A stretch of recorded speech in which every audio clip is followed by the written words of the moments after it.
সন্ধ্যাবেলা মুখরোচক কিছু খেতে ইচ্ছা করে, তাই জন্য আজকে 10 টাকা দিয়ে আমি চুরমুড় কিনবো। আমার ফ্ল্যাটেরই সামনে চুরমুড় মানে বিক্রি করে, ফুচকার দোকান আছে, দোকানে বিক্রি করে কাকু, তো তাই জন্য 10 টাকা দিয়ে আমি চুরমুড় কিনবো।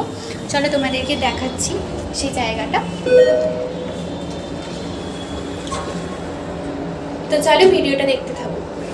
আর এই দেখো বন্ধুরা, এই সেই ফুচকার দোকান। দোকান বলতে কি রাস্তার ওপরই একটা ধারে আর কি বসে দোকানটা। আর সন্ধ্যে থেকে ভীষণ ভিড় হয় এই দোকানে, জানো তো, খুব ভালো। 10 টাকা চুরমুড়, কিন্তু বললো না 10 টাকা নয়, এখন চুরমুড়ের দাম 20 টাকা। এইটুকুনি চুরমুড় 20 টাকা দাম, তো সব কিছুরই দাম বাড়ছে। তাই ফাইনালি চলে এসেছি। এই দেখো চুরমুড়, তো বাড়িতে গিয়ে দেখাচ্ছি কেমন বানালো। এই দেখো চুরমুড়টা আমি একটা বাটিতে ঢেলে নিয়েছি। তো তোমরা আমাকে অবশ্যই জানিও তোমরা সন্ধ্যেবেলা কে কী এরকম মুখরোচক খেতে ভালোবাসো। আমি একদম ঝাল খাই না, তাই এটাতে একদম ঝাল দিতে বারণ করেছিলাম, আর দেয়ও নি ঝাল। তো আমার ভিডিওটা ভালো লাগলে অবশ্যই আমাকে একটা কমেন্টে জানিও, আর আমার পাশে থেকো। সকলকে অনেক ধন্যবাদ।